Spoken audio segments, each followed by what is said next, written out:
Hoje vamos falar acerca da história de Jesus, que é uma história interessante, mas um tanto triste às vezes, em muitos sentidos. Aqui temos um pequeno mapa de onde Jesus passou a maior parte de sua vida. Ele esteve algum tempo no Egito, quando ele era pequeno, quando era bebê, mas a maioria das histórias acerca de Jesus se passa nesta área aqui, em cidades como Corazim, Canaã, Cafarnaum, Betsaida, todas estas, Nazaré. Esta é a área onde a maior parte dos seus ensinamentos aconteceu. E se descermos um pouco mais, até chegarmos a Belém, e também chegarmos a Jerusalém, este é um grande lago de águas salgadas, até o mar da Galileia. A história de Jesus é a história de alguém que era pastor, alguém que conduz o seu povo. Agora, no meu país, quando eu olho para um pastor, isso não faz muito sentido, porque um pastor no meu país não coloca suas ovelhas em primeiro lugar. De fato, eles têm cães para conduzir o rebanho, quando ele passa por uma porta ou um portão especial. Os cães correm e conduzem as ovelhas de um lado para o outro. Eles as pressionam para que elas se juntem e, de fato, as ovelhas ficam um tanto aterrorizadas durante todo esse processo. Assim que ver um pastor que conduz as suas ovelhas é algo estranho para nós. Mas essa é uma ilustração típica do Oriente Médio, onde os pastores agem de forma diferente. O pastor guia as ovelhas. Vocês percebem aqui que todas estas ovelhas estão olhando para o pastor. E isso é totalmente diferente do que acontece na maioria dos outros países. Isso é típico do Oriente Médio, onde você tem o pastor e o seu pequeno rebanho ao redor. E percebemos que todas as ovelhas estão olhando para ele. É muito bonito. Eu gosto muito disso. E este pastor tinha o rosto tão enrugado que eu tive que tirar uma fotografia dele. Aqui fizemos um pequeno vídeo de uma cena típica de pastor. Novamente, o rebanho está atrás e o pastor vai à frente. Elas confiam no seu pastor. Vamos ver o vídeo. Ele anda e as ovelhas andam. Não deixam que ele se distancie. Elas estão muito ligadas ao pastor. Esta é uma bela imagem. É assim que Jesus se descreve. Como um pastor, ele nos guia e nós o seguimos. A história de Jesus é a história mais impressionante que já aconteceu no universo.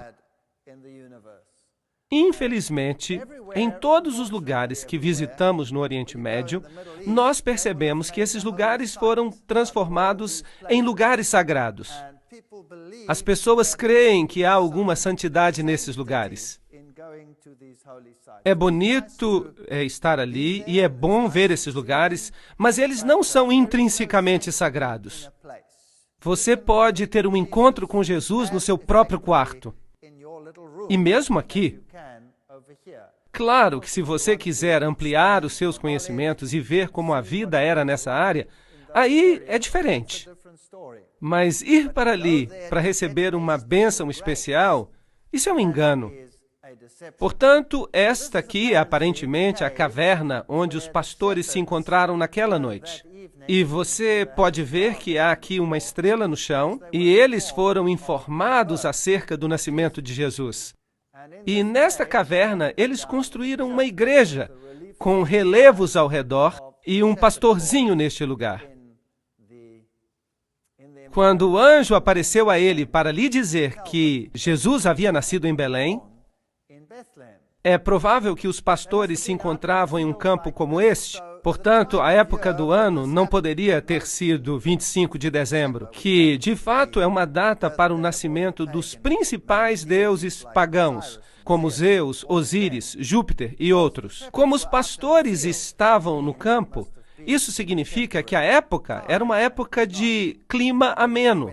Não era no meio do inverno, como seria o dia 25 de dezembro. Este aqui é o campo de Ruth, uma história linda, a história de Ruth, a Moabita, que é outra história da Bíblia que nos mostra que Deus não rejeita as nações.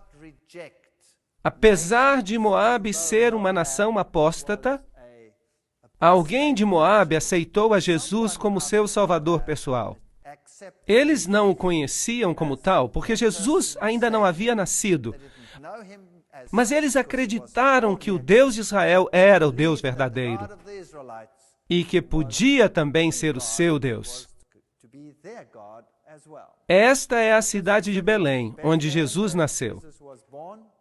E há lugares maravilhosos ali. Alguém já foi até lá? Há lugares lindos e as pessoas de lá são maravilhosas. É como se nós fôssemos transportados de volta à Idade Média, em certo sentido. Este senhor aqui, um senhor de idade, me deixou muito impressionado. Vejam que há muitos rostos enrugados ali. E quando você caminha por estas ruas, é fascinante. Eu já visitei ali algumas vezes, é um tanto perigoso estar nesses lugares. Uma vez fomos apedrejados, mas conseguimos sobreviver. Em outra ocasião, éramos os únicos que podíamos viajar de um lado para o outro entre Israel e o Líbano. Experiências fascinantes. Os israelitas vêm, constroem um cerco, simplesmente constroem. E todo mundo que está de um lado tem que permanecer daquele lado, e todas as outras pessoas precisam ficar do outro lado.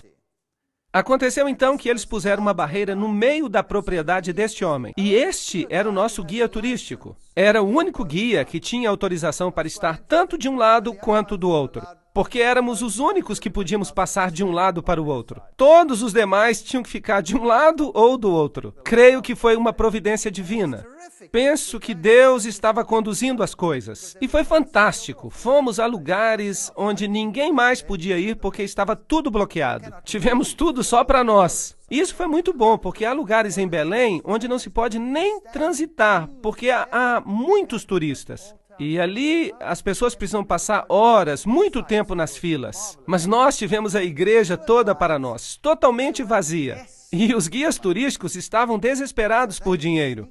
Então eles nos levaram a lugares onde normalmente as pessoas não vão. E foi muito bom. Assim que alguma coisa boa saiu de algo mal. Essas são cenas típicas do mercado local. Este é um açougue ou talho. Se você quiser comprar carne, este é o lugar onde você precisará ir. E há um zumbido enorme ao redor.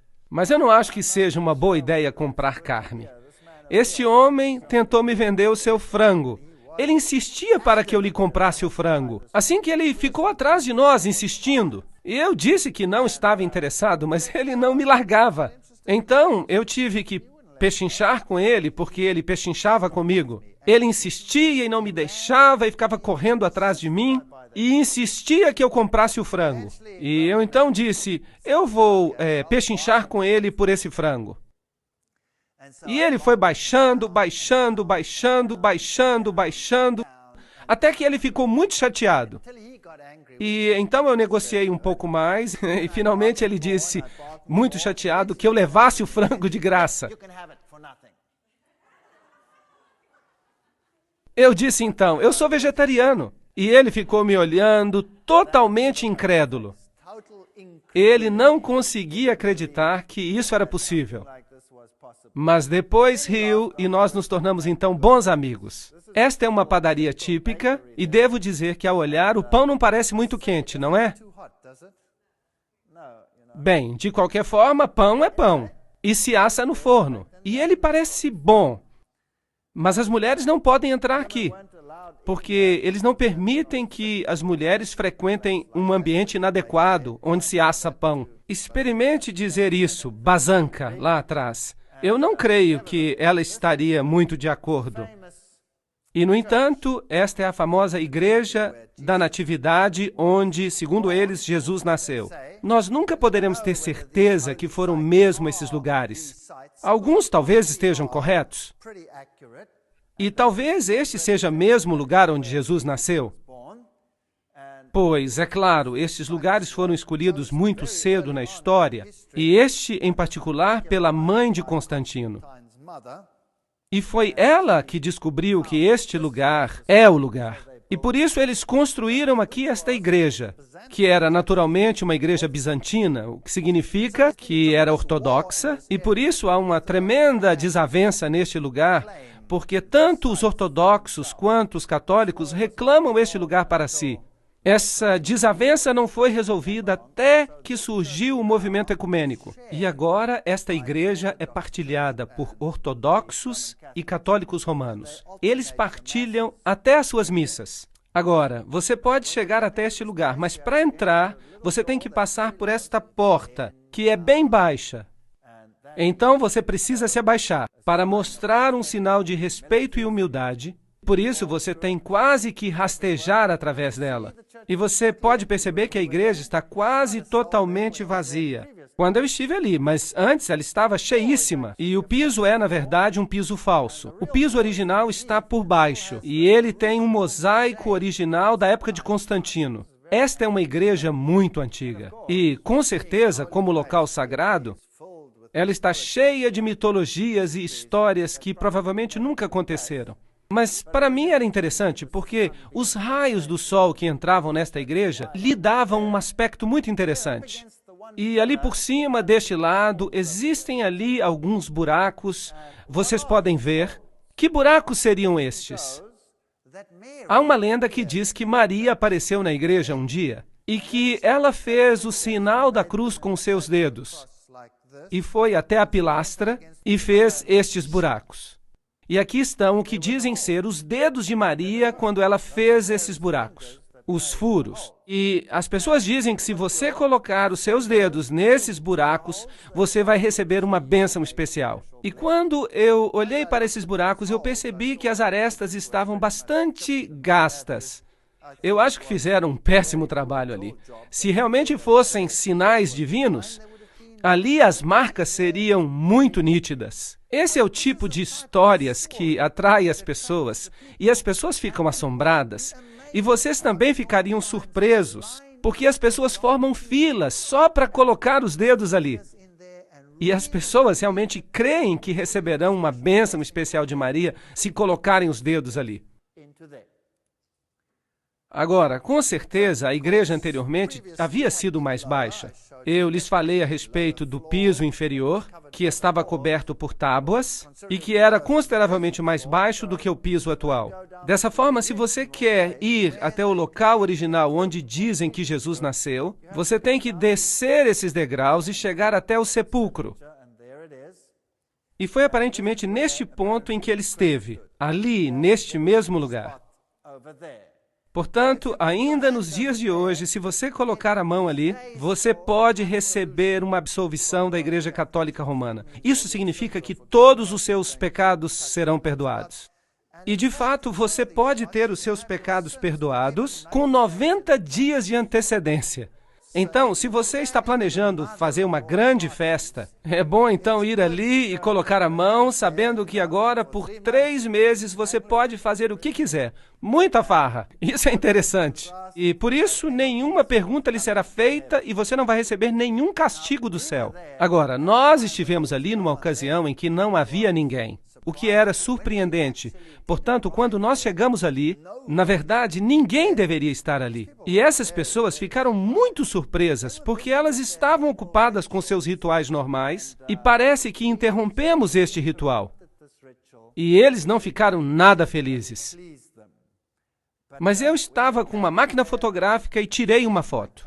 E vocês deveriam ter visto as fisionomias dessas pessoas. Eu vou mostrar uma foto que tiramos agora mesmo. E esta é uma missa ortodoxa na parte mais baixa, na parte subterrânea desta igreja, onde normalmente nós não deveríamos estar. Aqui estavam, e estavam vestidos com capuz negro. Até parecem membros da Ku Klux Klan, como monges. Os monges são monges ortodoxos, fazendo a sua missa particular. E aqui vemos o que aconteceu, algo que os deixou bastante irritados.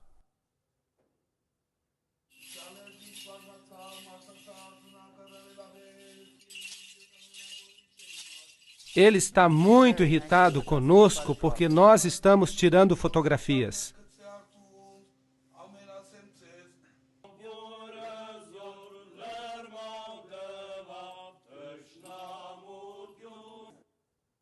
Agora, este outro homem ali, se ele nos pudesse matar com o olhar, nós já estaríamos mortos. Ele não parece nada amistoso. Bem, esse é o tipo de ritual que acontece. Eu não sei que tipo de missa, mas é interessante. Depois, quando os ortodoxos saem, entram os católicos romanos e fazem a sua cerimônia. Aqui está um grupo de peregrinos, já num contexto católico romano.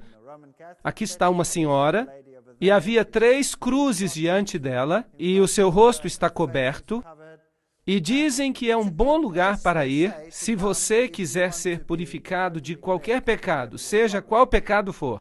Fora da igreja, eles têm uma estátua de Jerônimo, traduzindo as Escrituras, e há um crânio lá embaixo. Isto parece um pouco de ocultismo, com certeza. A questão da morte e dos ciclos da vida e da morte. E quanto mais nós descemos, mais perto nós chegamos do porão da igreja, que é uma gruta. É ali que dizem que Maria realmente deu à luz. Mas você também pode notar esses arcos triplos, que são um símbolo do paganismo. E se este foi um lugar pagão, eu não posso dizer. Mas ali há também crânios que as pessoas dizem que são os crânios dos bebês que Herodes matou. Eu, particularmente, não creio que sejam. Mas isso é o que se diz. E é por isso que eu fotografei o que eu via. Em uma certa ocasião, uma bomba explodiu no lugar onde eu havia estado poucos minutos antes. Então, é um lugar muito perigoso.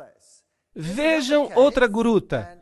E nessa gruta também há um santuário dedicado a Maria. Porque dizem que neste lugar é onde Maria amamentou o seu bebê. E eu não sei explicar as diferenças, mas a gruta onde Maria deu à luz é uma, e o lugar onde José esperava por ela dar à luz é outro. Tudo isso é muito interessante.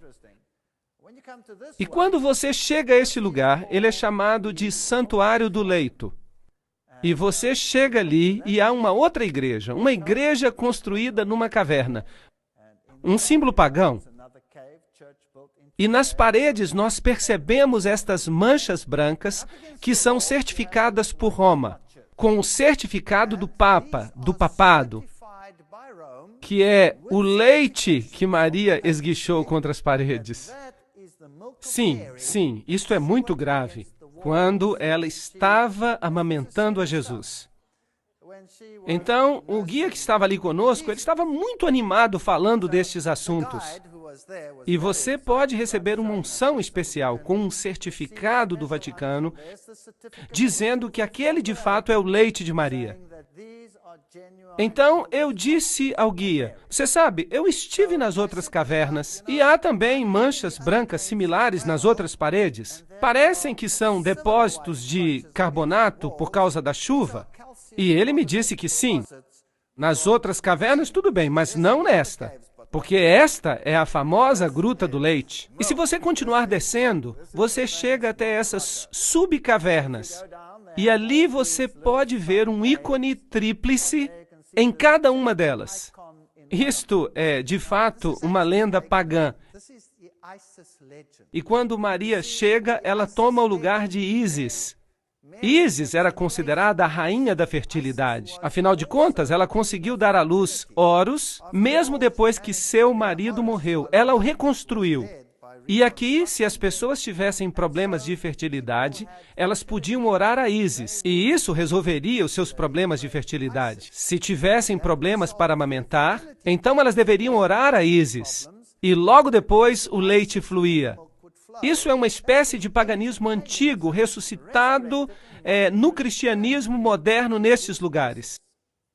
Jesus, é claro, sobreviveu ao massacre de Herodes. E a família desceu para o Egito. Portanto, a Bíblia nos diz que eles passaram algum tempo no Egito, tempo suficiente para o rapaz amadurecer, segundo o costume de Israel. Ele retornou do Egito e viveu em Nazaré. Isto é o que a Bíblia nos diz. Agora, se você for ao Egito, este é o lugar para o qual as pessoas pensam que a família santa veio. E ali também eles têm algumas imagens. Novamente, a Igreja Ortodoxa tem aqui alguns lugares que ela considera sagrados. E aqui está a história de José descendo com sua família para o Egito. E uma das igrejas mais famosas por aqui é a Igreja do Patriarcado Cópita, um mosteiro, a Igreja da Virgem Maria em Adawa, no Egito. E é uma igreja muito famosa. Há poucos anos, e eu me esqueci exatamente quantos anos faz, no fim dos anos 90 por aí, Maria teria aparecido. Teria havido aparições da Virgem neste lugar. E o mundo muçulmano ficou louco com isso. Com certeza não poderia ser Maria, porque a Bíblia não permite isso. No entanto, essas aparições aconteceram no patriarcado. E aqui você pode ver algumas das imagens, alguns dos símbolos da igreja. E isso aconteceu exatamente no domingo de Ramos, quando estávamos ali. Por isso, o patriarca está aqui com estas folhas de palmeira. E aqui também nesta igreja está representada a história da família santa para o Egito, a sua fuga. E eles acreditam que eles desceram ao longo do rio Nilo e permaneceram neste lugar especificamente. E é fascinante que esta igreja tem também um livro de milagres. E a igreja mantém um registro do que aconteceu. E segundo ela, este livro, que é muito pesado, desceu flutuando no Nilo. E sendo este um lugar sagrado, as pessoas aqui são muito fervorosas e elas anelam por receber essas bênçãos. Este é o livro que veio flutuando no Nilo e estava aberto em uma página específica. É muito interessante. Este aqui é o livro. Vocês estão vendo? Vou aproximar. Há um pequeno letreiro que diz o que aconteceu. E em que página estava aberto? É um livro encadernado com metal, mas eles dizem que ele não afundou, que ele flutuou. Eles dizem que é como o machado de Eliseu. E então dizem que a Bíblia flutuante veio na sexta-feira, dia 12 de março de 1967. Após uma manhã de liturgia, as pessoas notaram que havia um objeto flutuando na água. Estavam perto das margens e notaram que era uma Bíblia que estava flutuando nas águas. E estava aberta em Isaías 19:25. Bendito seja o Egito, meu povo. Apesar de estar encharcada com a água e muito pesada, ela estava à tona. E isso foi considerado um milagre pelo povo. Foi considerado glória para Deus e uma bênção para eles. Agora, o fascinante é que o texto de Isaías 19:25, claro que não diz apenas isso, e é um texto que fala sobre o tempo do fim. Diz que haverá uma bênção para o Egito e para a Síria e para Jerusalém, o que significa que a mensagem de Deus terá chegado até mesmo às nações pagãs e que muitos vão aceitar a justiça de Cristo. De certo modo, é uma bonita profecia para o fim dos tempos. Mas eles se ativeram exclusivamente a esta parte para dizer que eles são um povo escolhido. E é a mesma coisa que faz o Alcorão, também dizendo que os ismaelitas são os herdeiros verdadeiros e não Jacó. Este é o lugar onde veio parar a Bíblia flutuante. Agora, enquanto estamos no Egito, quero apenas mostrar-lhes um lugar que eu considerei fascinante. É um lugar que se chama a Cidade dos Escombros. É o lugar mais horrível que eu já vi em toda a minha vida. Enquanto se viaja pelas ruas do Cairo, a Grande Cairo tem cerca de 50 milhões de pessoas que vivem ali ao redor. É a cidade mais caótica da face da Terra. Não há nada parecido com ela. É o Armagedon que vai acontecer. Mas vocês podem imaginar os despojos, os escombros, a porcaria e o lixo que a cidade produz? Agora, em condições normais numa cidade, o que se faz com o lixo? Leva-se para fora da cidade. E se incinera, ou seja o que for. Mas vocês conseguem imaginar 50 milhões de pessoas vivendo num ambiente como este? E essas pessoas tomam os seus entulhos, o lixo, e o levam para a área pobre. E jogam o lixo nas ruas. E há pessoas pobres que buscam no lixo o seu sustento. vivem no meio do lixo dentro da cidade. Há, de fato, uma cidade de lixo dentro da cidade. E se você tira fotografias, eles ficam muito aborrecidos. Por isso que as minhas fotos aqui não ficaram boas.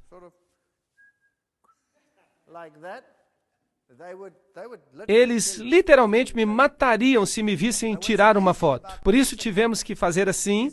E é surpreendente que toda esta cidade, quando se cruza a cidade dos escombros, há um portal, e quando se passa este portal, de repente estamos num lugar completamente diferente. É espantoso. Esta aqui é quando se entra na cidade dos escombros, e esta é a forma como as pessoas vivem ali. Não dá nem para imaginar. O meu coração realmente ficou condoído. Que estão lugares cheios de lixo. Eles vivem aí. Este é o seu lar. E eles vivem no meio do lixo, sua casa é de lixo. Aqui dá para ver os caminhões de lixo entrando, há centenas. Há um engarrafamento inacreditável. É tudo lixo e o cheiro é insuportável. Nós atravessamos toda a cidade, mas eu não toquei em nada. E ainda assim, eu tive uma inflamação na gengiva. E todo o resto da nossa equipe teve diarreia. Só de passar por este lugar, que é um lugar incrível. Os germes que existem ali são assassinos. As pessoas precisam ter um sistema imunológico de primeira qualidade. Aqui dá para ver os engarrafamentos, bem como o lixo e a porcaria por toda parte. As imagens não são muito boas. Estão um pouco tremidas porque eu tinha que tirá-las de forma discreta. Aqui está um burro levando uma carga de lixo para despejar na cidade. E aqui há alguém tomando chá no meio do lixo, como se pode ver. E aqui está um lixo que foi selecionado. Provavelmente ele vale alguma coisa. As crianças caminham no meio do lixo. Vocês podem acreditar, é algo horrível. Eu queria tirar essas crianças daí, colocando-as num ambiente limpo. É chocante. As lojas, aqui está o lixo e aqui está a loja. E quando se passa por este portal, de repente você chega a um mundo diferente. Simplesmente, assim, é maravilhosamente limpo. E aí está uma pequena igreja ortodoxa, esculpida na rocha, e tudo ao redor é feito de rocha sólida. Esta pequena igreja ortodoxa é inacreditável. É a igreja do Santo Bola. Você percebe que é um lugar absolutamente espantoso. Aqui há um anfiteatro e um jovem ortodoxo, polaco ou polonês. Ele passou a vida toda aqui esculpindo este anfiteatro. Um jovem veio e esculpiu toda esta pequena cidade. E aqui está o anfiteatro que ele esculpiu, provavelmente com a ajuda do ambiente. E este é o homem. Ele fez todo o trabalho que você viu. É incrível. Todas as paredes desta cidade foram esculpidas com a história de Jesus. No meio do mundo muçulmano, você passa por uma cidade de escombros e lixo e, de repente, você chega a este lugar limpo e bonito, com esta pequena capela. E a história de Jesus está escrita nas paredes. Jesus e os pastores por aqui. O momento do seu nascimento é retratado ali. A história do nascimento toda esculpida em rocha sólida. Eu sou o bom pastor escrito em rocha sólida. As histórias da Bíblia, a caminhada sobre as águas, a mulher do poço, por exemplo.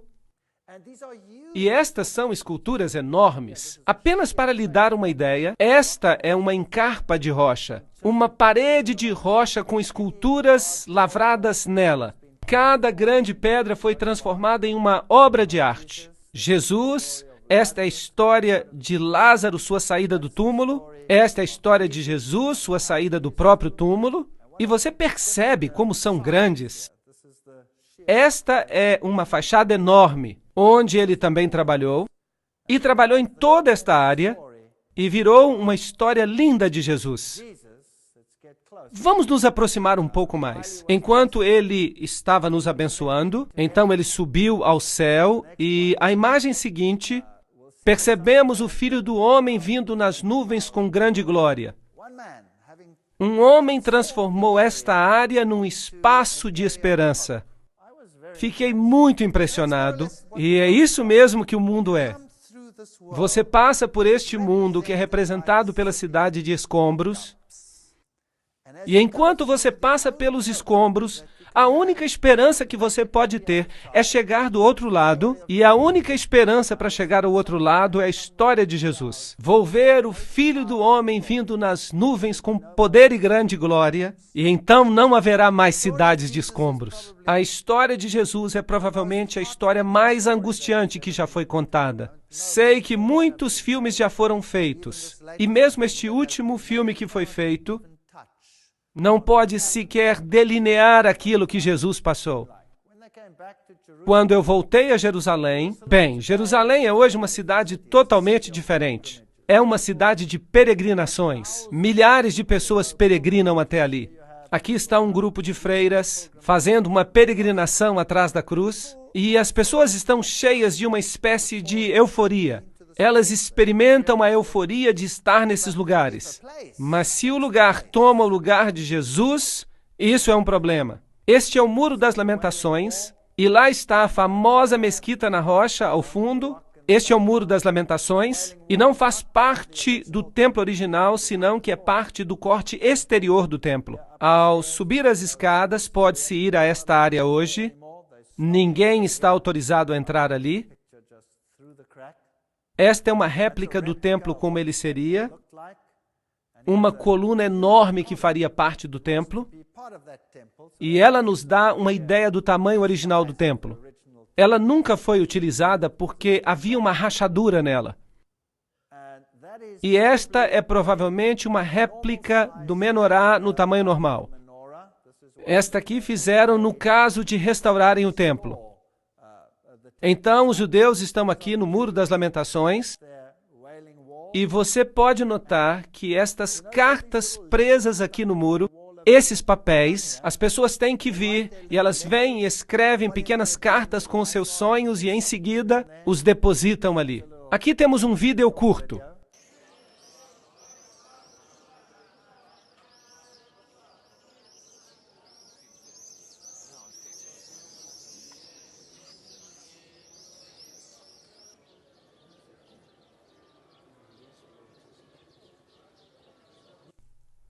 Sabem, quando eu olhei para todas estas coisas, para estes judeus sinceros, em pé, na frente do Muro das Lamentações, mostrando reverência para com o muro, eu me perguntei a mim mesmo, se eles apenas conhecem a rocha, sem compreender a rocha da salvação, se eles simplesmente pudessem compreender que não há salvação em tijolos e que a única salvação está no que esta parede representa. As pessoas têm a tendência de fazer com que lugares comuns sejam considerados santos. Isso é muito triste. E, no entanto, passam por alto a pessoa que esses lugares representam. Debaixo do muro há um túnel e uma passagem chamada secreta. E quando se passa por aqui, chega-se à parte de trás deste lugar, e você pode ver onde os judeus ortodoxos, os rabis, os rabinos, se reúnem. No passado, as pessoas simplesmente os ignorariam, mas os tempos mudaram. Fiquei surpreso. No passado, se você viesse aqui como pagão, eles o detestariam e fariam cara feia. O que faz uma pessoa tão impura num lugar tão santo? Mas eu fiquei surpreso quando estive aqui neste momento, faz 4 meses. A maioria destes rabis ou rabinos veio e me pediu dinheiro, algo que nunca teriam feito há uns 2 ou 3 anos. A situação está ficando ruim neste lado, para que eles façam uma coisa dessa. Mas este é o lugar mais santo, onde se encontram restos do muro antigo. Aqui está um rabi ou rabino ortodoxo fazendo o seu ritual. Repare que ele tem os 10 mandamentos em sua testa. A lei, a Torá, e ele tem também nas suas mãos. Porque a Bíblia diz que você deve atá-los na sua testa e nas suas mãos. Vocês acham que Deus realmente tinha isto em mente? Que você fizesse uma réplica e colocasse na testa e nas mãos? Ou você acha que Deus tinha em mente que nós deveríamos pensar e agir conforme suas leis? Isso faz sentido? Penso que faz mais sentido. Aqui está uma pedra típica do lugar antigo do templo. Esta é uma pedra do tempo de Herodes, e esta pedra tem esses orifícios, e eles indicam que ela é uma pedra do templo original. Quando eles voltaram a utilizar as pedras do templo, eles as utilizaram e todos os tipos de estrutura foram construídas com elas. Este é o sepulcro de Davi. E da mesma forma como nos lugares católicos, só que aqui quem visita mais são os judeus. Este é o lugar onde Jesus foi batizado, e é aqui, na verdade, que a história começa. A história diz que quando Jesus foi batizado, a voz de Deus foi ouvida, dizendo: "Este é o Filho amado em quem me comprazo." E a partir daí, a Bíblia nos diz que Jesus foi levado ao deserto para ser tentado. E Mateus capítulo 4, versículo 2 diz: "E tendo jejuado 40 dias e 40 noites, teve fome. Se tu és o Filho de Deus, manda que estas pedras se transformem em pães", disse Satanás. É uma declaração interessante. Se tu és o Filho de Deus, primeiramente há uma pergunta com dúvida sobre a autenticidade de Deus, e da palavra de Deus, e do Filho de Deus e sua veracidade. E então ele o desafia a ordenar que as pedras se transformem em pães. Mas Jesus respondeu: "Está escrito, nem só de pão viverá o homem, mas de toda palavra que sai da boca de Deus." Claro que é necessário uma boa versão, uma versão fiel como a King James em inglês para ler, senão não vai ser a mesma coisa. Mas isso é outra história. Nem só de pão viverá o homem, mas de toda palavra que sai da boca de Deus. Agora, pensemos nas tentações e pensemos que não foram tentações tão grandes assim. Mas de fato foram, porque nessas tentações Jesus foi tentado em todas as condições peculiares ao ser humano. A primeira coisa que Adão e Eva fizeram foi comer da árvore do bem e do mal. Em outras palavras, o apetite. Era bom comer, mas foi um de seus problemas. E nele Jesus triunfou depois de jejuar 40 dias e 40 noites, onde Adão e Eva falharam, apesar de todo o esplendor e luxo que tinham, conquistando o apetite e conquistando a dúvida. Se tu és o Filho de Deus, Deus realmente disse isto. Portanto, aqui Jesus vence o pecado da dúvida. E ele venceu o pecado do apetite humano. E também a paixão. Tudo de uma vez só. E a tentação deve ter sido muito pior do que a tentação de Adão e Eva. Este é o lugar mais alto do muro antigo. Não temos de fato o templo que deveria estar mais ou menos aqui. Portanto, originalmente o diabo deve tê-lo trazido a algum lugar por aqui, onde está o muro, e ele o convidou para que ele se jogasse daqui abaixo. Vamos a este lugar aqui para termos uma noção da altura. E a segunda tentação é: se tu és o Filho de Deus, novamente a mesma declaração, pergunta duvidosa, lança-te daqui abaixo, porque está escrito que aos seus anjos dará ordens a teu respeito, e estenderei a minha mão para que não tropeces em pedra alguma. Respondeu-lhe Jesus: também está escrito, não tentarás o Senhor teu Deus. Esta é a segunda grande tentação do homem. E é uma realidade triste.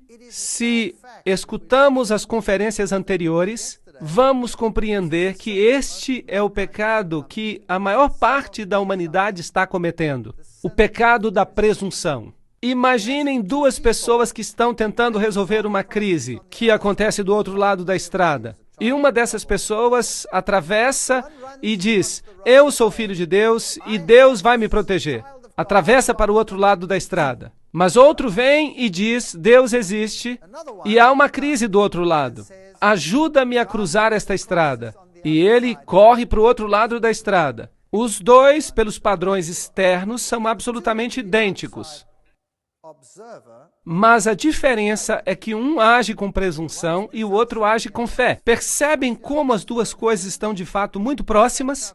Na cristandade moderna, no cristianismo moderno, A maioria das religiões está praticando a religião da presunção, a religião baseada na força, mas a fé é algo diferente. E Jesus poderia ter se atirado dali abaixo, porque isso é o que diz a Bíblia, mas está escrito: não se deve ser atrevido ou presunçoso. Na terceira tentação, o diabo transportou até um monte muito alto e lhe mostrou os reinos do mundo e a glória deles e disse: tudo isso te darei se prostrado me adorares. Agora, as pessoas dizem que certamente Jesus sabia que ele era Deus e queria ganhar essas coisas. Então, como é que Jesus poderia fazer isso? Mas isso não foi apenas uma pergunta simples que estamos vendo aqui, mas Satanás tinha Jesus completamente só e disse: vou te dar tudo, sem você ter que morrer, se pura e simplesmente você se ajoelhar. É claro que o pecado que tinha que ser vencido aqui é o pecado do amor ao mundo. Creio que a maioria das pessoas vai se perder por causa desta tentação em particular. Vai-te, Satanás, porque está escrito: só ao teu Deus adorarás e a ele servirás. O amor ao mundo não vai nos levar a lugar algum. Portanto, nessas três tentações, Jesus basicamente vence, por parte do homem, a maior parte das tentações que nós temos que encarar, de uma forma ou de outra. E em seguida, evidentemente, ele segue para o Mar da Galileia. E no caminho ali existe esta vila pitoresca e ela é chamada Mahalula. E esta é a única vila que se encontra no mundo inteiro onde se fala a língua aramaica. Ora, este é o idioma que Jesus falava e é muito bonito ir ali. É um lugar limpo e agradável, ortodoxo, em sua maior parte ortodoxo ou muçulmano. E eles falam aramaico. E as poucas crianças que moram ali também falam aramaico. Elas são muito rigorosas com o aramaico e soa muito bem. É agradável escutar. Ali estão alguns ortodoxos realizando um ritual neste lugar e nós lhes perguntamos se eles podiam orar o Pai Nosso para que pudéssemos ouvir como era a língua de Jesus. E eu vou partilhar isso com vocês.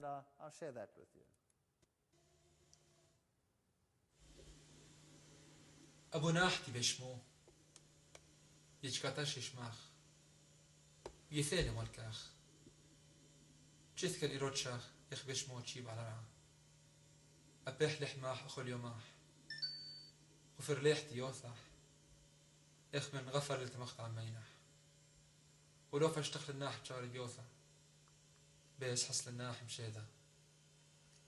E este foi o Pai Nosso em aramaico. O Mar da Galileia é um lugar maravilhoso. Este é supostamente um dos lugares, porque não é o único, um dos lugares onde as bodas de Caná podem ter ocorrido. E vejam aqueles jarros ali. É como se você estivesse vendo os jarros originais. Como este. Este era o jarro de pedra áspera, onde primeiramente eles esvaziavam os líquidos e logo os guardavam nos jarros de barro. Esta é a cidade de Jesus. Este é o lugar onde realmente Jesus realizou a maior parte da sua obra e onde fez a maior parte das suas pregações. A cidade de Cafarnaum. E eu vou levá-los até lá na próxima parte.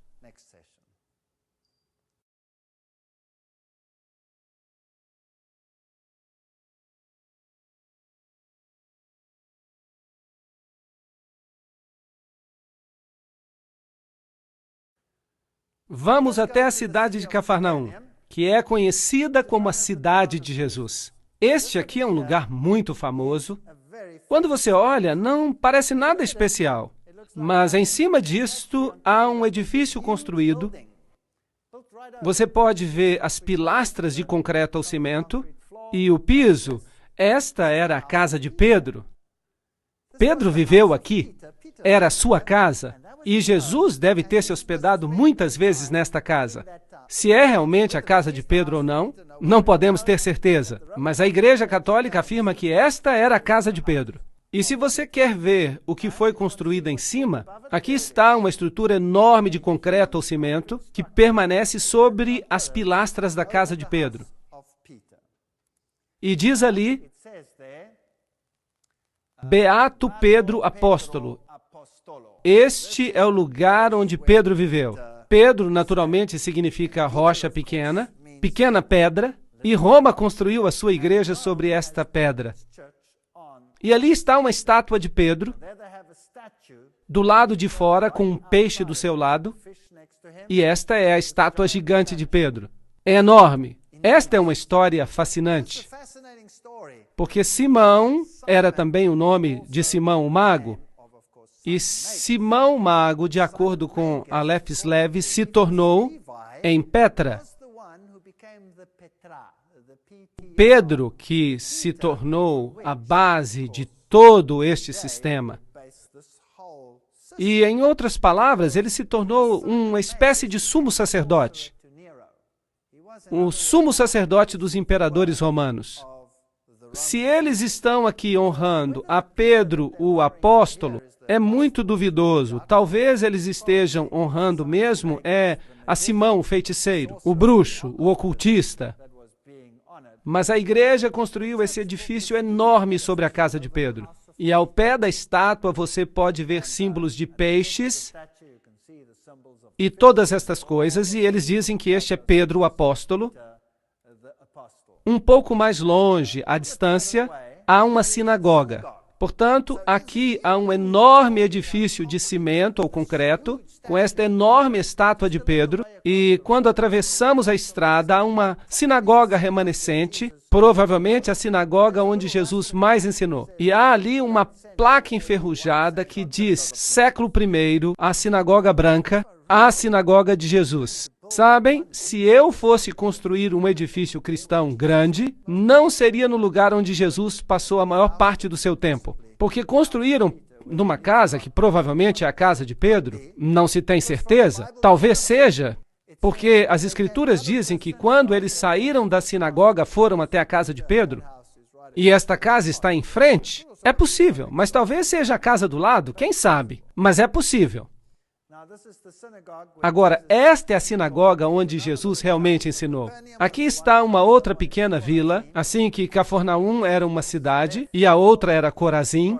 E depois, então, temos o que resta de Corazim, não é muito. Algumas ruínas estão ali. Essas são as cidades que Jesus amaldiçoou. E Jesus disse que os milagres que tinham sido feitos nelas, se eles fossem feitos em Sodoma e Gomorra, e em Sidom, essas cidades teriam aceitado a mensagem. Mas vocês tiveram uma grande oportunidade. Jesus caminhou por essas cidades e não aceitaram. Aqui há um famoso lugar santo. Este é o lugar das bem-aventuranças. E quando se entra ali, é melhor estar devidamente vestido. Esta é a igreja das bem-aventuranças, um lugar muito famoso. E o Papa João Paulo II esteve ali 2 vezes. E aqui temos um conclave. E este é o campo. Este é o campo onde provavelmente Jesus pregou o seu primeiro sermão. Este é um sermão impressionante. Este é o sermão mais complicado, mais sublime que um dia a humanidade ouviu pregar. E a maioria das pessoas hoje menciona este sermão equivocadamente. Em extremos terríveis. As bem-aventuranças, Mateus 5, 3 a 10. Jesus começou dizendo, bem-aventurados os pobres. A palavra para bem-aventurado é makarios, que se refere a uma bênção celestial. Uma bênção que só pode vir de uma fonte divina. Que bênção enorme! E a palavra para pobre, em grego, é pitokos, que se refere a uma pobreza absoluta. Nada mais do que uma pobreza absoluta. Nem 2 moedas sequer. E ele começa o seu sermão, e os judeus estão sentados ali há centenas, à espera de que ele se anuncie como Messias. Que diga, eu sou o Messias. Vocês são o povo escolhido de Deus. E eu vim para livrar vocês do jugo romano. Vocês se levantarão e serão os maiores no reino dos céus. Era isso que eles esperavam. Mas o que é que Jesus cita nas suas primeiras palavras como Messias? Bem-aventurados os pobres. Existem várias palavras para pobre no grego, Mas ele usou uma que descreve uma extrema pobreza. Em vez de grandeza e riqueza e maravilhas, qualquer objetivo ao qual quisessem se aplicar deve ser o de pobres de espírito, porque deles é o reino dos céus. E a segunda bem-aventurança foi: bem-aventurados os que choram. Eles queriam alegrar-se, eles não queriam chorar. E a palavra para chorar, e há diversas palavras para chorar em grego, mas a palavra grega, penteo, significa chorar com absoluta tristeza. Como, por exemplo, a tristeza que você poderia ter ao perder um filho único. Esse é o tipo de dor. Bem-aventurados os que choram com este tipo de dor, porque eles serão consolados. Bem-aventurados os mansos, porque herdarão a terra. Esta é uma mansidão de humildade, que não é possível descrever em palavras humanas. E bem-aventurados os que têm fome e sede de justiça, porque eles serão fartos. E, novamente, a palavra fome é o tipo de fome que alguém sente depois de vaguear no deserto por dias e dias sem comida ou água. Este é o tipo de fome e o tipo de sede. O que Jesus está fazendo aqui? Ele estava tentando chocar o seu público. Estava tentando dizer algo diferente do que eles esperavam. O que ele estava querendo fazer aqui era lhes mostrar o caminho cristão. E é isso que ele está explicando. Ele está dizendo: bem-aventurados são os pobres de espírito, porque deles é o reino dos céus. Em outras palavras, aqueles que percebem a sua fraqueza, aqueles que percebem que não têm nada a oferecer, venham a Jesus sem nada para oferecer. Eu não posso dizer: Senhor, eu tenho aqui um dinheirinho, eu posso comprar o meu caminho para o céu. Eu não tenho nada. Estou em pobreza absoluta. Não tenho nada a oferecer. Só uma vida manchada pelo pecado. Isso é tudo que eu tenho. Assim, eu preciso chegar ao ponto em que eu perceba a consciência de que sou pobre e não tenho nada a oferecer. Então, o próximo passo é abençoar os que choram, porque eles serão consolados. Não tenho apenas que perceber que não há nada que eu possa fazer como um indivíduo contaminado pelo pecado, mas devo experimentar a tristeza. Por quê? Pelo pecado. Devo experimentar uma tristeza pelo pecado, e eu preciso olhar para o Filho de Deus, devo sentir a tristeza, devo sentir o arrependimento, e devo dizer: Senhor, perdoa-me. Lamento pelo que fiz. Um arrependimento genuíno é o passo seguinte na caminhada cristã. Bem-aventurados os mansos. Depois que você percebe a sua fraqueza, uma vez que você percebe que você é o responsável pela morte do Filho de Deus, uma vez que você tem experimentado uma tristeza verdadeira, não há mais tempo para você ficar em um alto pedestal pensando que é melhor do que os outros. É hora de descer e experimentar a humildade. E saber que os outros e Deus são melhores do que você. É um caminho muito difícil para a humanidade viajar nele. É o contrário de todas as emoções humanas. Bem-aventurados os que têm fome e sede de justiça, porque serão fartos. A caminhada cristã não termina quando percebemos que somos pecadores, ou quando estamos tristes e humildes. Ela tem que continuar em um processo conhecido como santificação. Significa: Senhor, muda o meu caráter perverso. E Paulo diz: eu preciso crucificar o velho homem cada dia, e devo pedir a Deus para me transformar. E eu tenho um modelo perfeito que é Jesus Cristo. Por isso devo dizer: Senhor, transforma-me à tua imagem, que eu possa realmente refletir a ti. Desejo ser como tu és, e menos como eu. Porque realmente eu me encontro numa situação bastante lamentável. Esta é a caminhada cristã.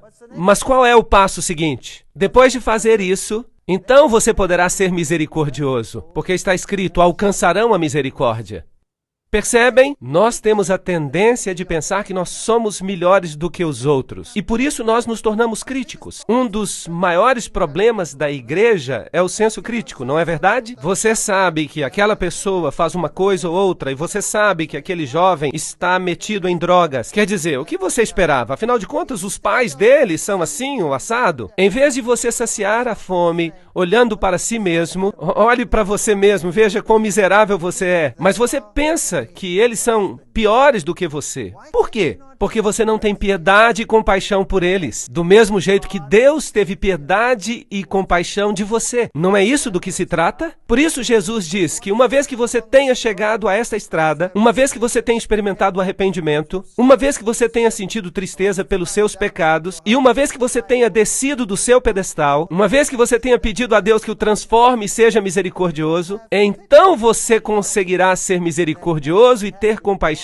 daqueles que não tiveram a mesma oportunidade de compreender o que você compreendeu. Bem-aventurados os misericordiosos. E em seguida, bem-aventurados os puros de coração, porque eles verão a Deus. Lembro-me quando vim para esta igreja, eu vim do mundo. Eu era muito mundano, usava palavras ásperas. A universidade é muito dura e você tem que lutar para chegar ao topo. E a minha mente estava cheia de lixo.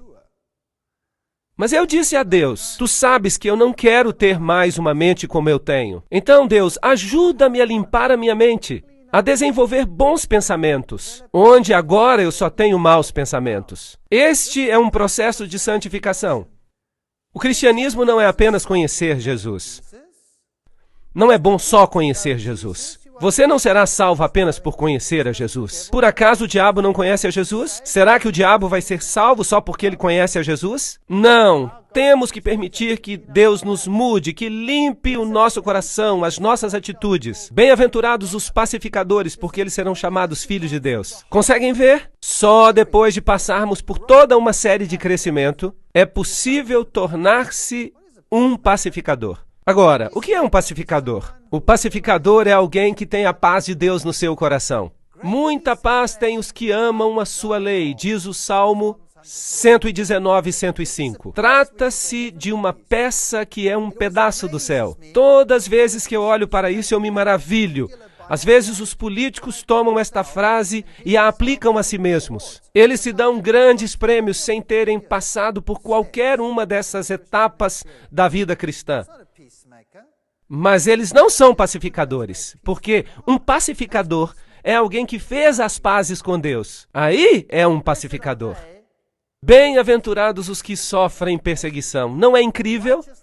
Por causa da minha justiça, porque deles é o reino dos céus. Qual é a última coisa que o Senhor menciona aqui? Qual é a última bem-aventurança? Benditos os que são perseguidos. Em outras palavras, se você passar por este processo, se você sentir tristeza pelo pecado, se você pedir perdão, se você permitir que o Senhor lhe mude a vida e o coração, se você estiver disposto a descer do seu pedestal, e se quiser a paz de Deus no seu coração, isso será uma irritação para o mundo. Então vão perseguir você. Isso é uma garantia. E este é o processo de caminhada cristã, totalmente oposto ao que o homem apresenta no mundo hoje em dia. As lições que Jesus ensinou perto do Mar da Galileia são as mais fundamentais que o ser humano precisa aprender. Temos que pegar a nossa Bíblia e estar alerta. Se você tem uma dessas Bíblias onde as palavras de Jesus estão em vermelho, é preciso estar atento. Vamos lê-las apenas como história? Não, vamos lê-las cuidadosamente, porque é Deus que está falando diretamente conosco. Cada palavra é um dom de Deus. Cada palavra, mesmo os mas e os pois, estão em seu lugar por razões específicas. Por isso é preciso prestar atenção àquilo que Jesus ensinou. Aqui está um barco típico do Mar da Galileia. Há pequenos povoados ao redor, não mudou muito. Aqui está um barco que foi encontrado depois de uma grande seca e aparentemente é um barco da época de Jesus. Por isso, este é o tipo de barco no qual Jesus esteve com Pedro e seus discípulos quando ensinou. Grandes lições. Peguem suas Bíblias novamente e leiam as palavras de Jesus. E diga a você mesmo, Aqui está Deus me falando. Há poder nestas palavras. Este aqui é o túmulo de Lázaro, é o lugar onde Lázaro esteve. É um túmulo escuro, obviamente, e hoje em dia é considerado santo. Mas imagine que neste lugar Jesus chamou um homem morto em faixas para fora do seu túmulo e provou que a ressurreição e a vida está nele. E ele fez isto um pouco antes de ir a Jerusalém. O último ato da obra de sua vida. E enquanto ele se aproximava de Jerusalém, você pode imaginar o que se passava pela sua mente? Esta é a cidade de Jerusalém. E várias portas da cidade antiga ainda estão lá. Quando você desce esta colina, percebe aqui construída a Capela das Lágrimas. Foi construída com uma gota de lágrimas. E quando você entra na Capela das Lágrimas, ela tem esta pequena luz no topo. E há a figura de uma galinha, com a representação de uma mãe galinha que reúne os seus pintinhos. Porque Jesus disse, Jerusalém, Jerusalém, quantas vezes eu quis ajuntar os teus filhos, como a galinha ajunta os seus pintos debaixo das asas. Mas tu não quiseste. São palavras famosas de Jesus. Jerusalém, Jerusalém, que matas os profetas e apedrejam os que lhes são enviados. Quantas vezes eu quis te ajuntar como a galinha ajunta os seus pintos debaixo das asas, mas tu não quiseste. Nada mudou, o mundo continua a ser exatamente o mesmo. Este é o lugar onde ficava o templo antigamente, mas hoje há aqui a Mesquita da Rocha. Há um interessante detalhe arquitetônico aqui. Este é o portão de Damasco. E os arqueólogos querem nos fazer crer que a parede não está mais no mesmo lugar onde ela estava nos tempos antigos. Mas isto é muito significativo, porque os católicos romanos, eles têm no interior das muralhas o Gólgota. Mas a Bíblia diz que Jesus foi crucificado onde? Do lado de fora das muralhas. Agora, isto é muito significativo. Onde Jesus foi crucificado? No Gólgota católico ou fora da cidade? Agora, aqui há uma porta no topo e o que aconteceu aqui foi que um tubo se arrebentou e os judeus tiveram que escavar para escoar a água. E à medida que eles escavavam, eles foram descobrindo esta porta, que é a porta de Damasco.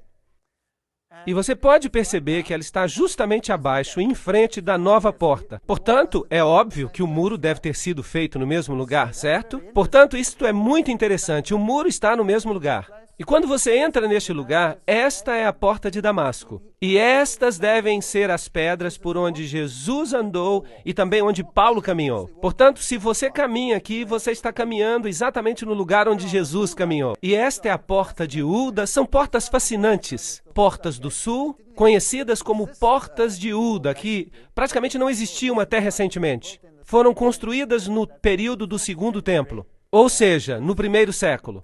Eu não gosto muito de usar AEC antes da Era Comum. Até o primeiro século CE, ou seja, Era Comum.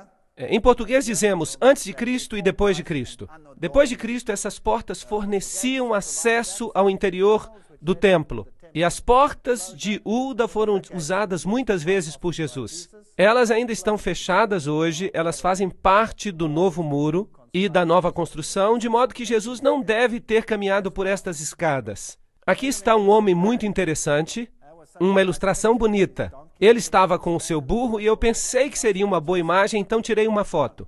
Foi um grande erro que eu cometi. Este homenzinho pulou nas minhas costas e me sacudiu como se eu fosse um pano velho, na esperança de que alguma coisa caísse dos meus bolsos. E eu acabei recompensando-o pelos seus esforços. E então veio o meu amigo e pensou que isso daria uma boa foto. E eu fiquei do lado rindo enquanto ele tirava a foto e o homem fez exatamente a mesma coisa. E começou a lhe dar golpes nas costas. E ele o sacudia como se fosse um pano velho. E o meu amigo então me perguntou, por que você não me disse isso? E eu disse, é que eu estava querendo ver o show e por isso eu não pude avisar. Isso aqui é o que se vende nas ruas de Jerusalém. Este é um vendedor de alfarrobas. Ele tem uma grande jarra nas costas com o suco de alfarrobas. E quando você se aproxima, então você pode tomar um copo deste sumo ou suco. Este é um setor judeu muito diferente. Aqui está um moinho velho, com crianças pequenas judias. Há muitos conflitos neste país. Esta é a velha cidade de Davi, que foi o lugar onde eles cerraram Isaías em 2. Será que você consegue imaginar isso? Alguém sendo cerrado vivo? Que povo cruel! E esta é a igreja ou construção que fizeram em cima do grande cenáculo, onde houve a última ceia, como se diz. E este aqui é o Getsemane. Agora, se você quiser ir ao Getsemane, você tem que escolher qual deles, porque há dois.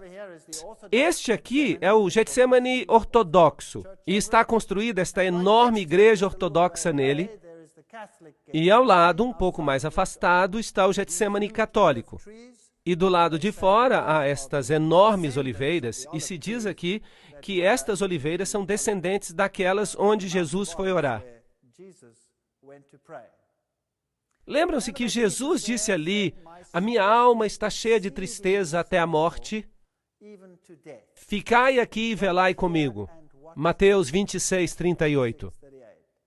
Pai, se queres, passe de mim este cálice, mas que se faça a tua vontade, não a minha.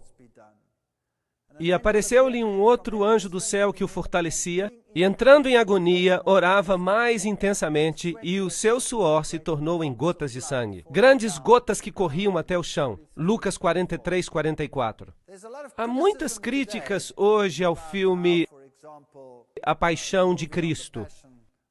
O título do filme não é muito agradável para mim, mas, no entanto, retrata o sofrimento de Jesus, sem ser bíblico. De fato, não conseguiram representar devidamente o sofrimento de Jesus. Eu não vi o filme, mas eu mesmo tenho lido bastante sobre isso e eu posso lhes dizer que Jesus sofreu tremendamente. E a história bíblica é um tanto dispersa. Precisamos juntar as peças para compor a história e realmente entender o que aconteceu com ele. O que se passou com Jesus no jardim foi que ele tinha tanta ansiedade que os vasos sanguíneos da sua pele se romperam. Esta é uma condição médica que ocorre algumas vezes ainda hoje. E é muito raro que alguém sobreviva a esta condição. O estresse e o trauma são tão grandes quando os vasos sanguíneos se rompem por ansiedade que as pessoas normalmente morrem. Portanto, o que deve ter acontecido aqui é exatamente a mesma coisa. E Jesus podia ter morrido aqui, mas apareceu um anjo do céu e o fortaleceu, para prepará-lo para o que estava por acontecer. A Bíblia nos diz que nessa noite os discípulos o abandonaram e fugiram. Marcos 14, 15. Todos o abandonaram. Este é o Getsemane católico, apostólico romano. E aí está, mais uma vez, a famosa pedra onde se diz que ele orou e suou gotas de sangue.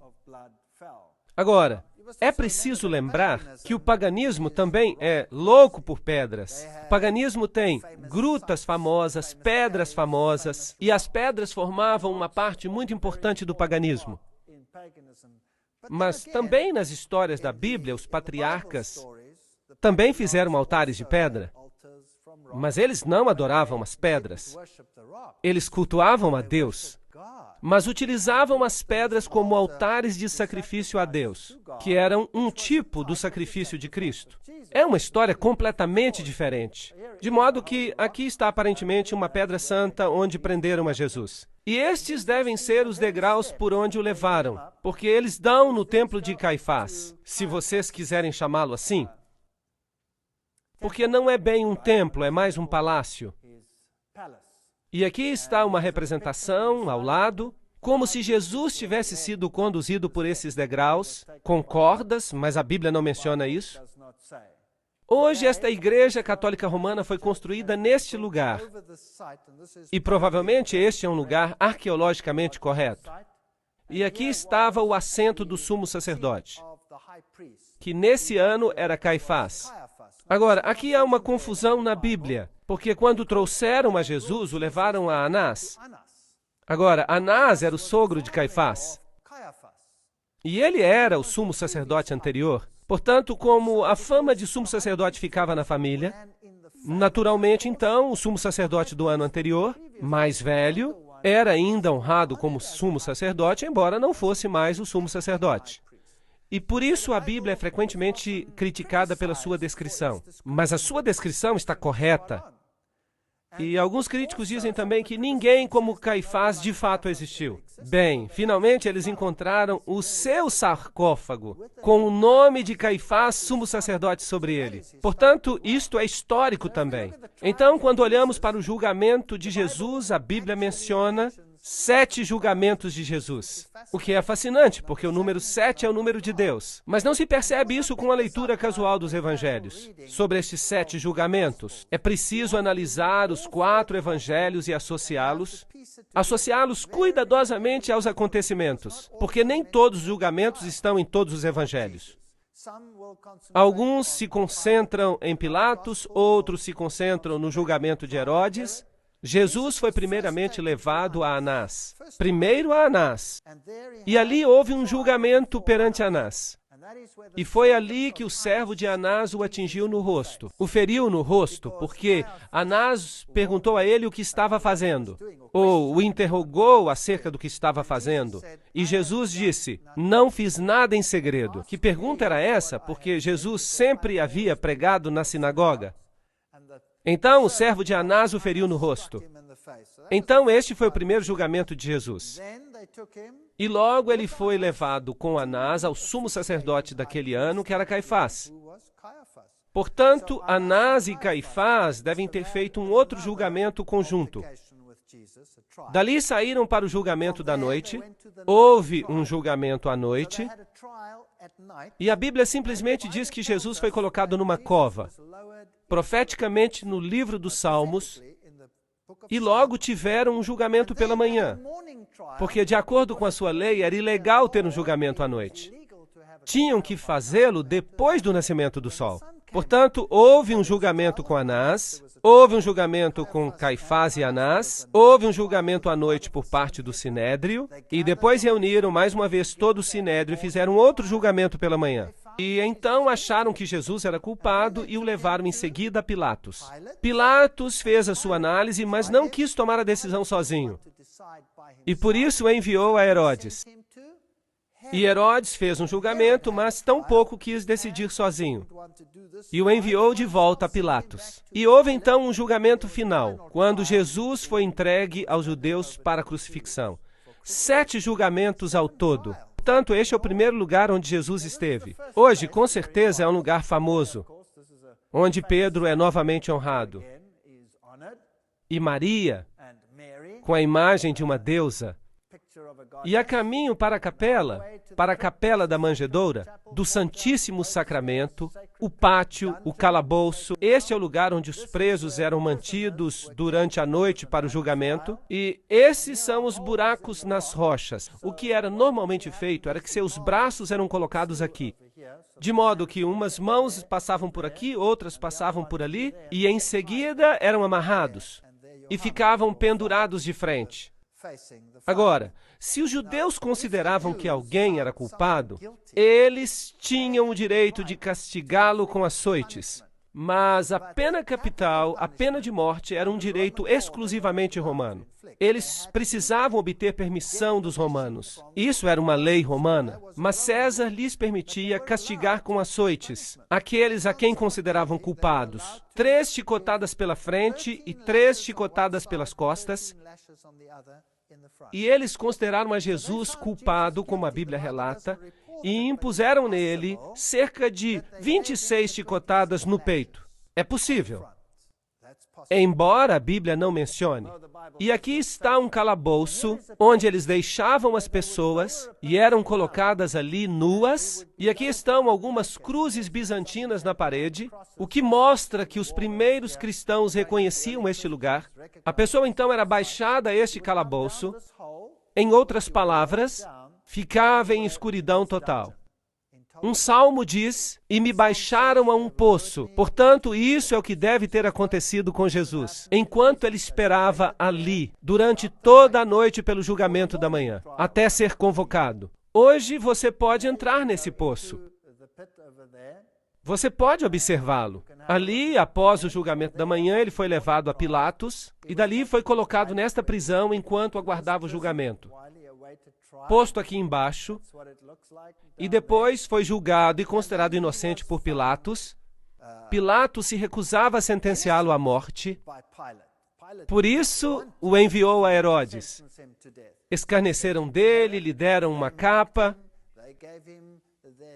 A Bíblia diz que eles arrancaram a sua barba, batiam-lhe no rosto e mandavam-no profetizar quem é que estava batendo nele.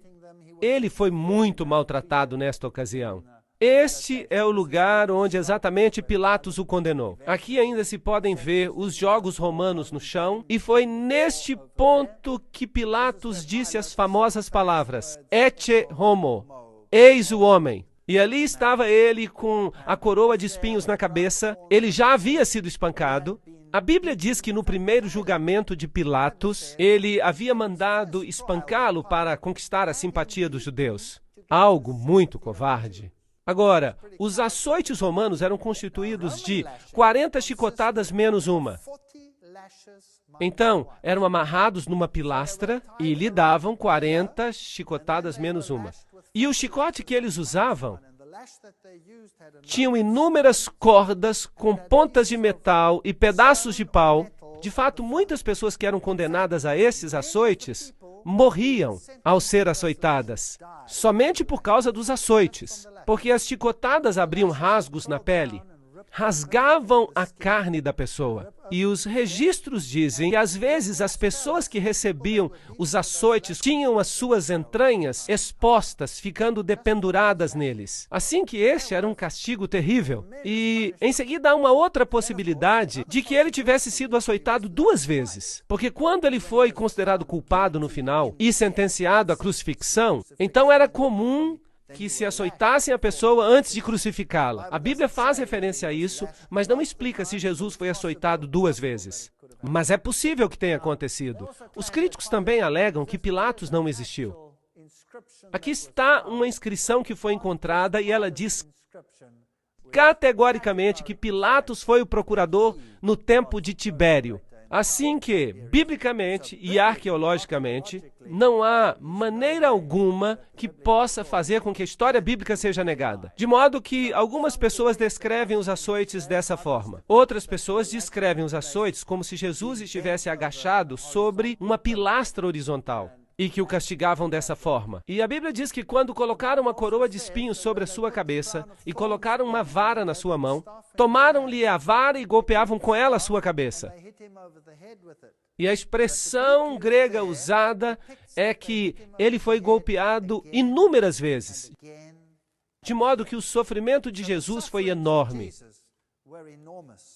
A Bíblia, de qualquer forma, descreve que ele foi ferido, e a ferida que ele tinha era uma ferida enorme. Era uma chaga grande, de cima a baixo. Portanto, Jesus sofreu como nenhum outro homem havia sofrido. Por nenhum outro homem ou por nenhum outro ato criminoso na história da humanidade. E se Deus não houvesse enviado um anjo para fortalecê-lo, ele não teria conseguido. E foi por isso que, enquanto ele pendia na cruz, ele perdoou a todos aqueles que tinham se envolvido na execução da sentença. E por isso ele morreu tão rapidamente. Enquanto outros ficaram ali mais tempo ainda vivos, e por isso tiveram as suas pernas quebradas, que era uma forma de garantir que eles continuariam na cruz e acabariam morrendo ali. Vejam, se eles continuassem dependurados no sábado, se não morressem na sexta-feira, então eles teriam que lhes quebrar as pernas, porque no sábado eles poderiam descer da cruz. E isso seria um desastre, porque eles podiam fugir e não haveria ninguém para capturá-los no sábado. E por isso eles lhes quebravam as pernas. A história é terrível naqueles tempos antigos. E a Bíblia também diz que eles o levaram ao Gólgota. Agora, esta é uma rua famosa, é a Via Dolorosa, onde ele deve ter caminhado e, de acordo com a Bíblia, sido levado para fora da cidade. Isso significa que ele deve ter descido por esta rua e saído por esta porta, que se chamava Porta das Ovelhas. E ele deve ter ido até ali, o que faz sentido, porque a Porta das Ovelhas era aquela através da qual os sacrifícios eram levados para serem queimados do lado de fora da cidade.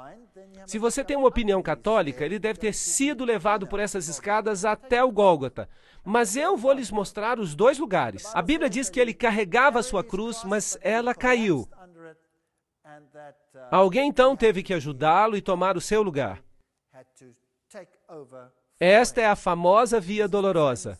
Ao subir, passamos por aqui, andamos por este túnel que é conhecido como Túnel de Ezequias, onde tivemos uma experiência horrível, porque fomos apedrejados. E aqui está o famoso sepulcro católico, a famosa igreja que reivindica ser o Gólgota. Felizmente, para os católicos romanos, tudo parece apontar de fato para esta igreja. Tanto o lugar onde se situava a cruz, quanto o lugar onde está o sepulcro. Tudo numa igreja. É muito conveniente para os peregrinos. Do lado de cá há uma placa, há romãs, uvas. As romãs e as uvas, exatamente como você teria no tempo de Baal. Exatamente as mesmas. Muito interessante, pequenas anomalias pagãs neste lugar. Quando se chega ao Gólgota católico, você tem várias urnas de penduradas com sais sagrados. Você tem as famosas pedras novamente. Aqui está um homem beijando uma pedra. Aparentemente, esta é a pedra onde deixaram o corpo de Jesus depois de tirá-lo da cruz. Aqui está o famoso sepulcro onde se pode entrar. Aqui o lugar onde ele foi supostamente enterrado. E este é então um lugar sagrado. Se você entra ali, você então paga ao sacerdote e ele lhe dá uma bênção e você fica absolvido por um certo número de meses. É de fato um lugar muito pequeno e a Bíblia nos diz que havia uma pedra enorme que era rolada em frente do local, mas aqui é um lugar bem pequeno e é o local onde eles dizem que está o sepulcro, como se pode ver. Pode-se dar uma volta e se ter uma noção do tamanho. Percebem-se aqui as velas e é tudo muito pequeno. Isso é tudo. Isso é tudo que há para ver. Se você subir as escadas da igreja, então você chega a um local onde as pessoas ficam muito reverentes. E aí estava o Gólgota. E eles têm todas essas estátuas de Jesus com Maria e as mulheres à volta e muitas outras, com ouro, prata e brilho. E há um lugar bem aqui onde dizem que se encontrava a cruz. Agora, há um outro Gólgota ortodoxo, e dentro da mesma igreja você pode escolher se você quer colocar o dinheiro num lugar ou no outro. Você pode escolher. E quando você entra nesse lugar, então você tem uma bênção especial. Algo que ninguém gostaria de perder. Por isso, eu e o meu amigo fomos ver o que era. E aqui está uma pedra que eles dizem ser a Pedra do Gólgota. Logo ali na igreja, eles dizem que esta é a caveira. Portanto, este é o famoso Gólgota católico romano que recebe a maioria dos peregrinos do mundo. Se você sair pela Porta das Ovelhas, que hoje se chama Porta do Leão, mas no tempo antigo se chamava Porta das Ovelhas, se você sair, e lembre-se que o muro está provavelmente no mesmo lugar onde estava o muro antigo, segundo a arqueologia, então você tem um problema, porque este Gólgota católico está dentro da cidade. Mas a Bíblia diz que ele foi crucificado fora da cidade. A salvação é para todos. Não é só para uns poucos selecionados dentro da cidade. E assim, quando você sai, você vê esta pedra enorme, que ainda hoje tem o rosto de uma caveira nela, e em cima hoje há um cemitério muçulmano, e é chamado o lugar da caveira. De fato, isso era uma pedreira. Fascinante. Esta é a pedreira de onde Salomão havia cavado as pedras que ele usou no templo. Fascinante. Na verdade, todo este vale, e ele é parte de uma montanha que continua desde a direita até a esquerda, e que finalmente formou o monte onde estava o templo.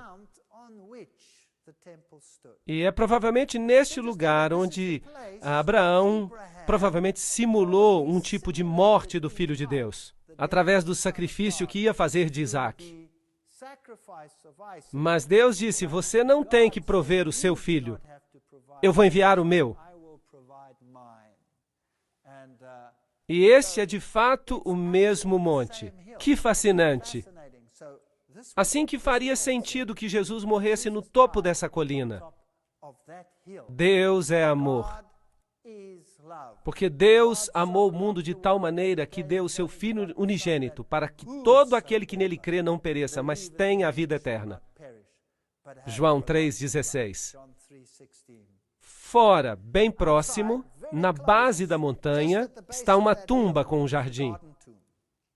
E em seguida tomaram o corpo de Jesus e o envolveram com linho e especiarias, da maneira como os judeus costumavam sepultar. E nas proximidades do lugar onde foi crucificado havia um jardim, e no jardim havia um sepulcro, que nunca havia sido utilizado para enterrar a ninguém. Isso é o que a Bíblia diz. Portanto, é totalmente diferente do local que está dentro da cidade. Portanto, há um jardim fora da cidade, e ainda hoje este belo jardim existe, mas a palavra jardim na Bíblia significa uma espécie de fazenda, um vinhedo, e aqui há um velho lagar para uvas, portanto faz sentido, e ainda hoje é um belo jardim. E ali, após escavarem para a construção de uns edifícios, eles descobriram este lugar. E vejam, é interessante observar que aqui há algumas tumbas, e em frente aos túmulos há um pequeno muro, e fizeram um sulco, e colocaram uma pedra redonda para que pudessem rolar à frente da tumba. E se você olhar para baixo, também pode olhar para dentro da tumba, para o outro lado, e há uma tumba que foi um pouco escavada. Portanto, ela ainda não estava concluída. A Bíblia diz que a tumba não estava ainda acabada e que ninguém havia sido enterrado ali. E a Bíblia diz que os discípulos se agacharam para ver o que estava lá dentro, para que pudessem olhar. E eles podem ter olhado por aqui e passado por aqui e veriam que a tumba estava vazia. Portanto, isso se encaixa perfeitamente com a descrição bíblica. Também neste jardim há esta erva, ela cresce por aqui, dela fazem uma droga que pode anestesiar, e era misturada com vinho, e assim anestesiavam as pessoas enquanto elas estavam na cruz, mas Jesus se recusou a beber dela. E este é um pastor metodista que ministra neste lugar.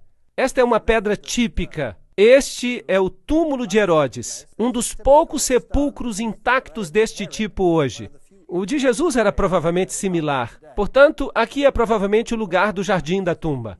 Há um pequeno sulco à frente onde teria estado uma grande pedra redonda que teria sido removida. Isso faz muito mais sentido para mim do que o outro Gólgota. E dentro se vê que as pessoas de fato acreditam que é um lugar santo. E por isso elas vêm aqui para orar e ser reverentes. Tudo bem, mas está escrito aqui, ele não está aqui, ele ressuscitou. E isso para mim é o âmago da questão. Ele não está aqui, ele ressuscitou. O meu Deus, eu não tenho que buscá-lo num lugar sagrado ou entrar em algum buraco. Ele ressuscitou. Posso falar com ele aqui mesmo. Posso caminhar com ele onde quer que eu esteja, porque ele me pode ouvir. Porque ele é a ressurreição e a vida. Quem crê em mim, ainda que esteja morto, viverá. João 11:25. Porque pela graça sois salvos por meio da fé. Efésios 2, verso 8. Sabem, uma religião que se baseia em formalidades é muito vazia, uma vez que se tenha experimentado a Jesus Cristo. Aqui está o Monte das Oliveiras, a Capela da Ascensão, uma pequena capela, e aparentemente este é o lugar de onde Jesus subiu aos céus. E esta aqui é a famosa Porta de Ouro. Ela está entijolada e bem lacrada, e do outro lado há uma escada que leva para o topo do monte, onde está a Mesquita da Rocha. E aqui estão as sepulturas dos homens mais ricos do mundo muçulmano. E eles acreditam que quando Jesus voltar, e ele virá para cá, e essas portas de ouro então irão se abrir.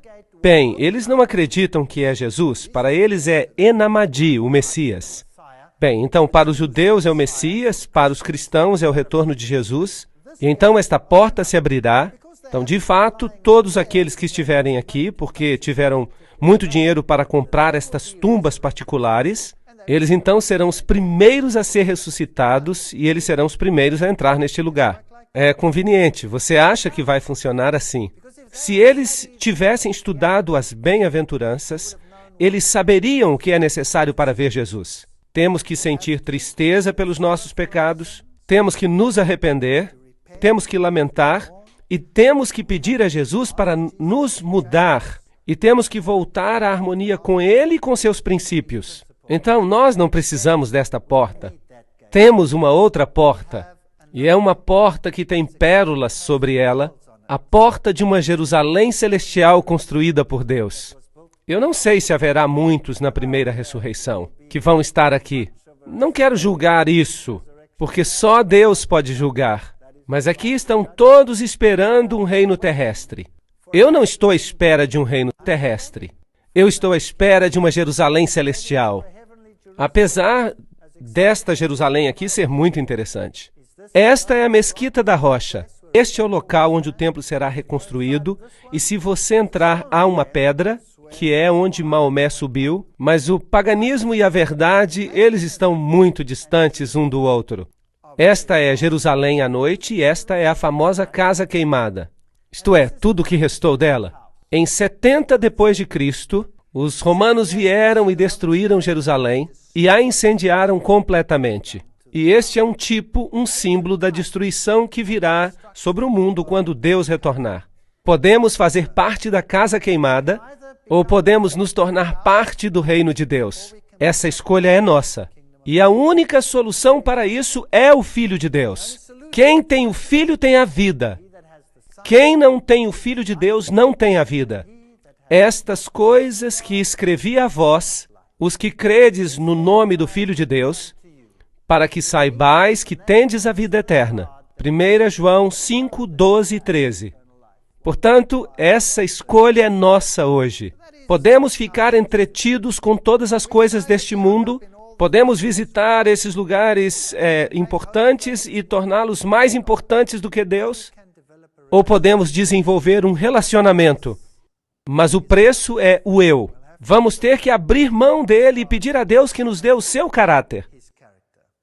Um caráter que possa compreender, conviver e amar o próximo como a si mesmo, fazendo de Deus o supremo na sua vida, pois sem Ele nada podemos fazer. Amém.